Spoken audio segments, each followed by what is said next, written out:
বন্ধুগণ, আপনারা March two ঢাকায় অংশগ্রহণ করতে যারা ঢাকায় এসেছেন এবং ঢাকায় যারা আন্দোলনকারী বিভিন্ন জায়গায় আছেন, আপনাদের প্রতি বৈষম্য বিরোধী ছাত্র আন্দোলনের পক্ষ থেকে আমি আসিফ মাহমুদ, সমন্বয়ক বৈষম্য বিরোধী ছাত্র আন্দোলন, নির্দেশনা দিচ্ছি আপনারা সবাই শাহবাগে আসুন, শাহবাগে জড়ো হন।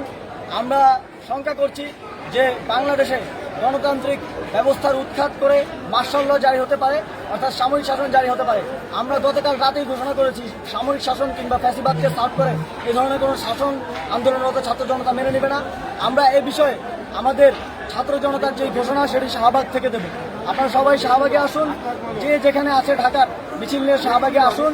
ইতিমধ্যেই সব জায়গা থেকে খুনি বাহিনী তাদের অবস্থান সরিয়ে নিতে শুরু করেছে, কিন্তু আমরা এদেশে জনতার সরকার চাই, কোনো সামরিক শাসন আমরা এদেশে চাই না।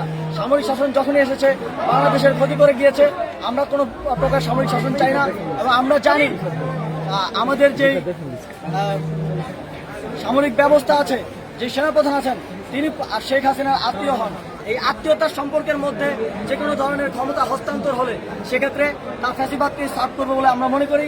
যেই জীবনগুলো আমাদের শহীদ ভাইয়েরা দিয়েছেন সেই জীবনগুলো ব্যর্থ হবে যদি এই ফ্যাসিবাদের সরকার বা ফ্যাসিবাদী ব্যবস্থার বিলোপ না ঘটে।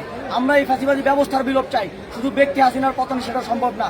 আমরা হাসিনার মতো কিংবা হাসিনাকে সার্ভ করে এমন কাউকেই এদেশের শাসনভারে ক্ষমতায় চাই না। আমরা জনতার সরকার চাই। আমরা আমাদের অফিসিয়াল ঘোষণা শাহবাগ থেকে দিব। আপনারা সবাই শাহবাগে এসে জড়ো হন।